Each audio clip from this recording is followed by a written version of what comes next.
My lords, I hear you enjoy large things. Well, today you're in for a treat. Following on from my report on how to create the largest planet in the galaxy and the tallest star system, I bring you the largest Arkship known to the galactic community.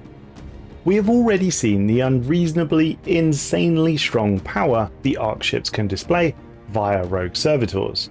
While today's report is indeed focused on creating the largest Arkship, I'll also show off the power of psionics and Knights of the Toxic God. We will indeed be going beyond anything that can be said is reasonable.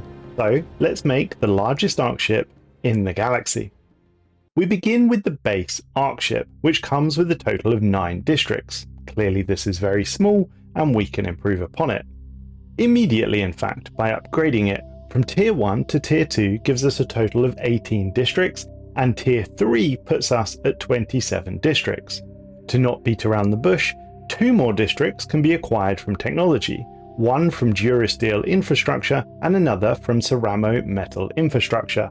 Already this puts us on a total of 29 districts. Just by doing the basics we've 3x'd our capacity, but of course we'll take it much further than this. The expansion and adaptability tradition trees will increase our district count by another 2, one from each tree. This puts us on 31 districts. Further to this, with the true wonder, that is Wanderlust, the Ascension perk, we can acquire 1 more, and Voidborn gives us another 2. This bumps us up to a very respectable 34. Or at least your girlfriend would say, "It's just fine, honey." Bigger is better, so let's keep going.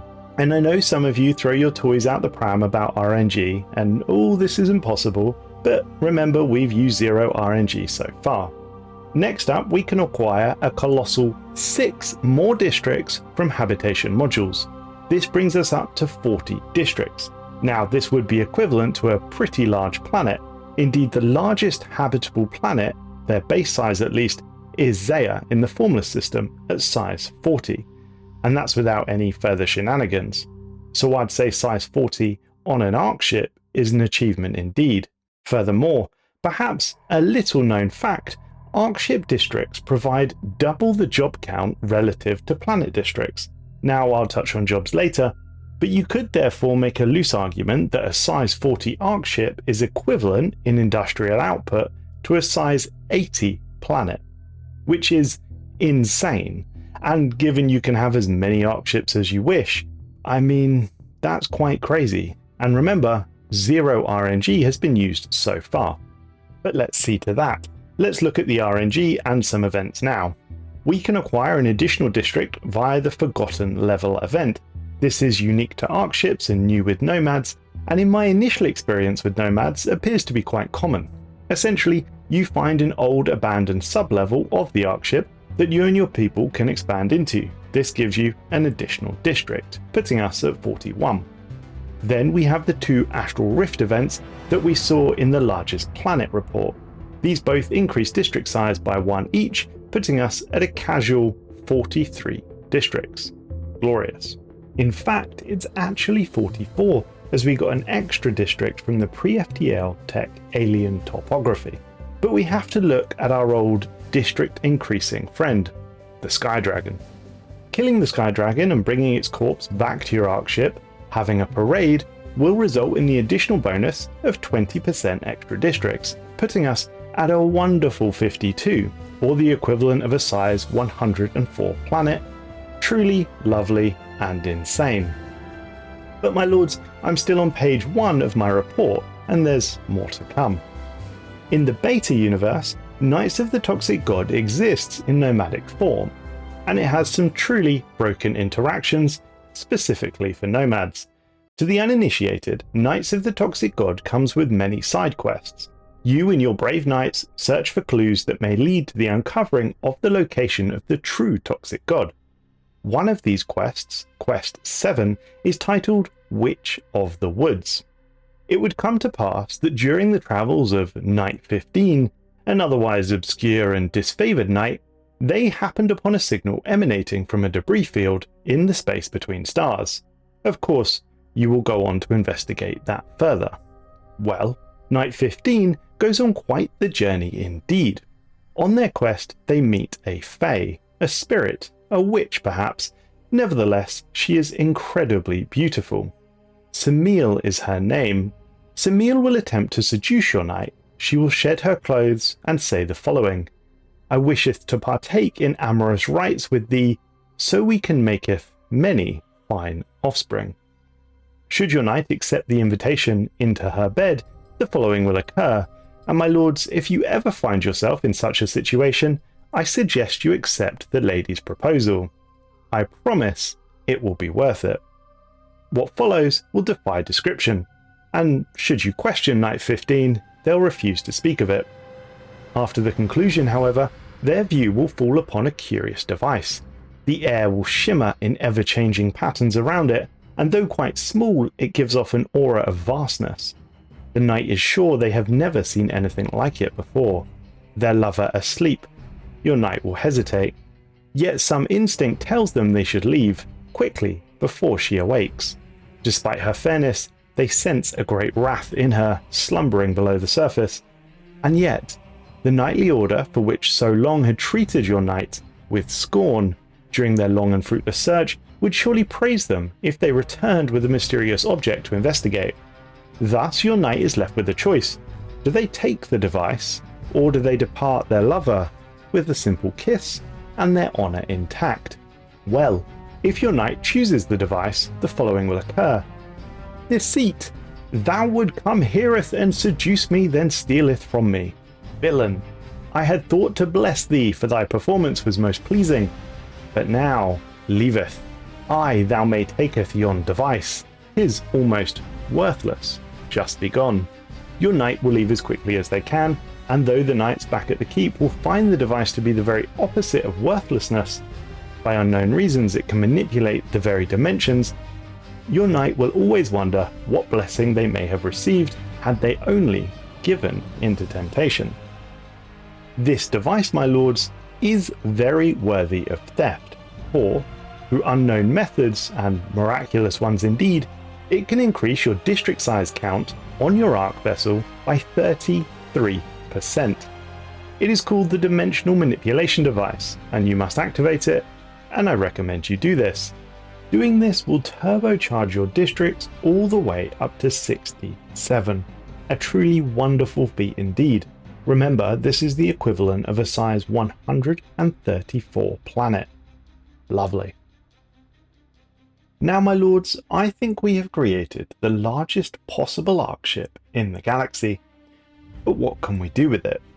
Well, since we are playing Knights of the Toxic God, the least broken origin of all time, let's see what they can do with an Arkship. First, you need to psionically ascend. Psionic Ascension, as many of you will be aware, provides marvellous bonuses, from the Chosen One leaders to psionic weaponry, shields, so on and so forth. And that's before we even touch the various Shroud entity bonuses or the auras. It is very balanced, but the thing we're going to look for here is telepaths. Telepaths can produce unity, reduce crime, increase defense armies, and depending on your covenant, also have additional effects. In a perfect world, you might go for Composer, which would provide you with pop growth, or Whispers, which provides technology. The regular Psycore building provides 200 telepath jobs, and if you do some Shroud surfing, make an accord with all of the patrons, you'll get the Sanctums as well. The Sanctums are amusingly strong, but for us the key bonus is that each provides another 300 jobs, totaling 1200. After efficiency bonuses, and we have a few random ones, we sit at 2100 telepaths. Now, I'm not in a covenant, but if we chose to be, this could give us with 60% pop growth, which is jolly lovely, and it provides efficiency bonuses as well. Of course, the real player here is the Knights and the Squires. Knights are a soldier job swap, so they offer all the stuff that soldiers do, like naval cap, but they also produce technology and unity, which can be increased via the various knightly quests that they go on through the course of the origin. The added bonus when using knights on an Arkship is they get access to the special Arkship districts, of which you can see on screen now. One of these increases energy weapon damage. Yes, you can see where this is going. The damage scales with number of jobs, so the more knights you have, the more damage your energy weapons do. This leads us onto Squires. Squires is a worker job type. Its key effect is to provide knights with job efficiency, meaning more Squires equals more knights, which equals more weapon damage. Now, as you can see, even at 0 Squires we have approximately 30,500 knights. In reality it's only 12,500, but with psi efficiency this takes us up to a little over 30. Now 30,000 knights is a lot of knights, and what they're producing is jolly lovely indeed. They're producing about 4,000 tech, 1,200 naval cap, and most importantly, a 1,500% bonus to weapons damage. That's 300 repeatables, and that's with less than 15,000 pops on the Arkship.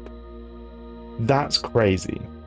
But let's see what happens when we provide them with 100,000 Squires, which I point out is extremely reasonable in terms of a number of Squires to acquire over the course of a 200-year flight around the galaxy. Well, my lords, the number goes up. Big time. With 100,000 Squires, the job efficiency blows up, and we end up with 706,000 knights.